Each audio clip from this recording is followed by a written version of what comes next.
So you want to understand how reality shifting works from a scientific point of view. Unfortunately, we don't know entirely, but we're getting close. And I'm really excited to share what I found today, which was an article written by a medical doctor that was published on Psychology Today's website. I'll try to post a title in the comments so you can research it yourself because it's great. And essentially what this doctor does is he goes through the primary literature and cites key facts of how the brain processes information to understand how serendipity works. Serendipity is the major cornerstone of how manifestation and reality shifting works. And so even though it's not a direct article about reality shifting, we can unpack some of these examples to understand what your brain is doing if you're in a position in space-time where your brain is actually computing your reality. And not everybody's is, but for a lot of people, it still is. And essentially it goes like this. Your brain is designed to handle way more information than the driver, the you that is sitting inside your conscious awareness can handle. It's like you're the boss and you're running this really big organization. You don't have time to go downstairs to see if somebody in cubicle 3A is doing their job. So there are tiers of management and reporting structures that make sure that the entire system, the entire company is running smoothly. And if it's not, then you'll find out about it. But assuming that everything seems to be working normally, you're none the wiser. And this is how your brain operates.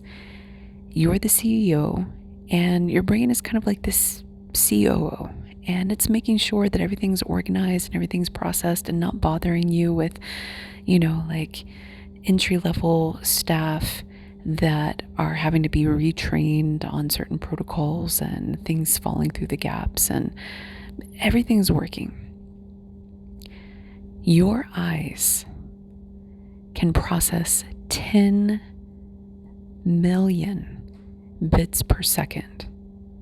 This article cites these numbers, by the way. I actually believe that they're different depending on your species and depending on if you're neurodivergent or not. And anyway, but let's just go with the blanket statement that the average human processes 10 million bits per second of information through their eyes. That's like a waterfall. In contrast, your skin only processes 1 million. So if the eyes do 10 million, the skin only does 1 million bits per second. But get this. Your ears and your sense of smell only process 100,000 bits per second. So we're going from 10 million to 1 million to 100,000. And finally, your sense of taste only processes 1,000 bits per second. And this is why when I'm distracted, I can't taste. I don't know if you've ever experienced this. And I've been wondering why that is. But if I'm heavily distracted or looking at something, the flavor just almost disappears from my conscious awareness. And so when I'm really trying to be mindful about my eating, I actually have to close my eyes and focus. And this is part of heightening the mind-body connection. So this information that your system is capable of processing. So we went all the way from 10 million down to 1,000 bits per second, right? For your 5 senses. Guess what your conscious mind can actually process out of all of that waterfall of information? Just take a guess. Depending on the type of information that you're processing, it can range from 2, that is dose, 2, to 60 bits per second. Wow. Out of that waterfall of your vision, your conscious awareness can only take a little thimble of that waterfall at one time. And if you are trying to execute conscious control, this is all information in the article that I'm just repeating back to you. Conscious control is limited to 3 to 4 bits per second. Incredible if you think about it. So all of the sensory information is flooding your system, and the reticular activating system is designed to filter based on importance. The COO is going to make sure that you get only the most important information that you need. But here's the catch. You, as the CEO, as the chief executive officer of the company, you have to communicate to the COO what exactly is important, what is relevant, and it will deliver. And this is the crux of our subconscious programming. And when we are unawake, when we are unconscious, we're not thoughtful about it. We have these programs that are, I'm not good enough, I'm deficient, or I'm this, I'm not lovable, or everybody's out to get me, or I work as a reality shifting coach helping people through these patterns, and I've seen it all. I've seen so many different subconscious shadow patterns. And it's like your brain is hijacked, and whenever you're triggered, you're lost in the emotions. This literally happens to everybody. This is why we see spectacular displays of primitive behavior sometimes, or outlandish things. Sometimes we're accused of doing things that we are completely opposed to, and it seems so far out of left field that it's like, what? What kind of reality generation machinery do you have?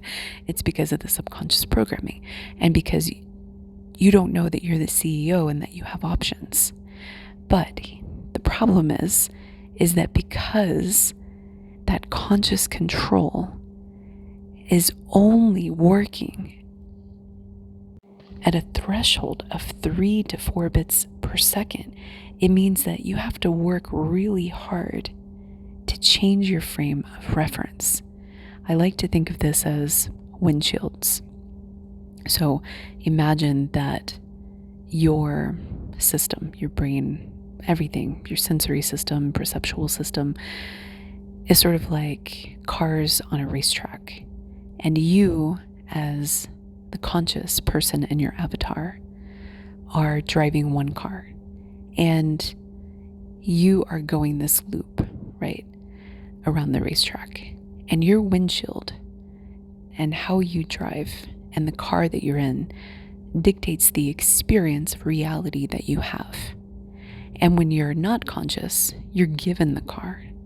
And it may not be a very nice car, depending on your experiences. A lot of people have some pretty rough childhood, early experiences, rough experiences with love, and so you don't realize that you get to pick your car. But at some point on the consciousness awakening journey, you're like, I want an upgrade. This ride is not working for me. And so what you do is you actually get out of that car and get into a luxury car that is going around the loop, but you're accessing different angles of reality and interpreting it because your vision is different. This is why when I do client work, I say, first we change how you see. Because when you start to change how you see, you start to change your windshield, your frame of reference. And on your loop, you can have many, many, many different cars that are then accessing different levels and aspects of sensory information. So here's another way to think about it. I talked recently in a different episode about this, but I was giving advice to somebody that I met in a park, and I was telling them about the system and how it works. They were really nervous to go home to their family because they were nervous to be seen as a failure because they were on the entrepreneur path and it wasn't going the way that they hoped, even though they had noticeable signs of success. And so I told them that the way that the brain is primed and wired is to expect failure in their parents' eyes. And so what would happen is that 9 out of 10 of those encounters with their mother, with their father, what their brain is going to latch onto to reinforce that story are gestures, micro expressions, tones of voices that all tell them that they're a failure. They're going to see side eye. They're going to experience a sigh. That's what their brain is going to remember. That's what it's tuned to remember, right? Now, here is the amazing thing, is that, remember, we receive so much sensory information, right? Our brain only selects for a tiny little bit of that waterfall. When we have narratives that are running like I'm a failure, what it does is that it maps onto and remembers the sensory information that reinforces that. So then all the person sees and remembers. And this is why people have strange memories sometimes. And you'll be accused of things that you're like, what? It's because of this. They will actually interpret, sometimes misinterpret even, because they're trying to fit you into a reality explanation to match that story inside. And I told this person who I was talking to that the opportunity on the table was to realize that their brain was designed to do this, but they had a choice. And all they had to do was to manually think about, I am looking for success. And it starts by how you speak to them, is what I told this person. So if you go there and you start saying, yeah, I'm a failure, I'm a failure, I'm a failure, then you're going to have that reflected back. But if you go there and you say, I'm working it out, I'm still not exactly where I want to be, but I've won this award, I've got this going, I've got that going, I've got that going and this going, and I've been doing it for this long, which is incredible, and I'm making a niche, and I'm launching myself out in the world. Then what's going to happen is that now you are going to shift the experience that you have, because you're showing up to that reality saying, I'm not accepting the failure story. No, I'm accepting the success story. And I still have room to grow. It's okay to own that. It's okay, especially on the entrepreneurship journey, Like, there are times where you sweat because you're like, I'm not sure how it's going to work. I'm not sure if it's working. Is it working? And so how you own the story is how other people share and co-create that reality with you. And then that gives you this opportunity to use the power of your frontal cortex, your prefrontal cortex, which is where this executive functioning is. And this is what the article says that I mentioned about serendipity and understanding the neuroscience of serendipity, is that you take that conscious controller, even though it's only processing a little tiny bit, and you take that little thimble and you direct it to the waterfall of where you're going to sample that sensory information. And you know what happens? It's like magic.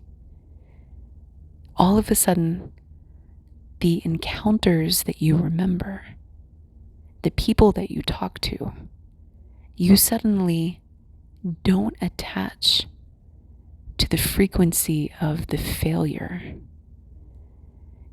suddenly you hear a sigh and you're like, oh, maybe they're tired, if you even process it at all.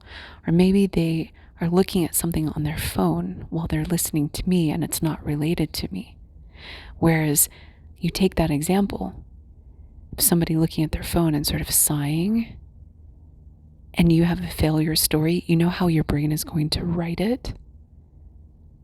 It's about me. They think I'm a failure. When it could actually be that they got some email or some bad news that you can't see because you're not looking at their screen with them. That's how your brain actually reconfigures reality. And it does so through this interplay with the reticular activating system. And so by understanding your selection criteria, and I talk about this in my client work a lot, how you select for your reality. If you have a strong, fixed mindset where everything is always happening to you, then you're going to struggle, because that is a position of powerlessness, because you're not a creator. And so your job then in your shadow work journey is to see your contribution and how you have co-created reality. When we understand that we have a choice, and there are times in life that you might not have chosen, especially if you were not conscious. And this might have just been your programming, and that is a lot of people's story. But when we understand that there is choice, and that you do have the ability to shift your frame of reference, to get out of your crappy car that's not doing so great in terms of giving you an experience that you desire out of a reality, or even optimizing your reality. So many people are actually just trying to make it a little bit better.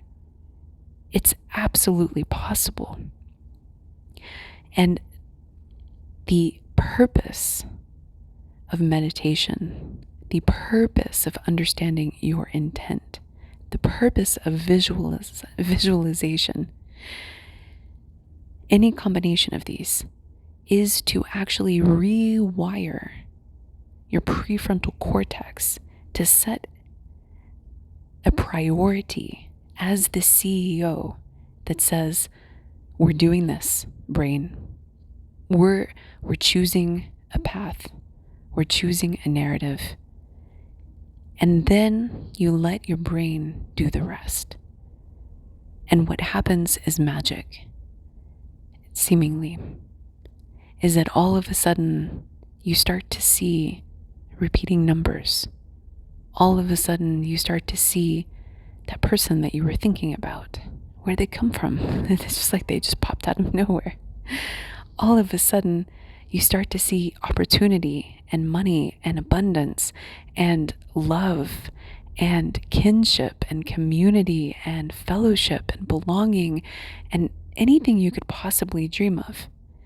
It suddenly is like it becomes readily available to you, unveiled behind this screen that you didn't even know was there because you were looking in the wrong direction. This is how reality shifting works. So listen, I am indeed a neuroscientist by training and also a reality shifting coach. I love helping you understand how you think and process the world and how your realities have been created. And I'm looking for new clients. So if you feel the call and you feel the vibration, the buzz of the energy, then feel free to reach out to me at sacredjourneyproductions@gmail.com.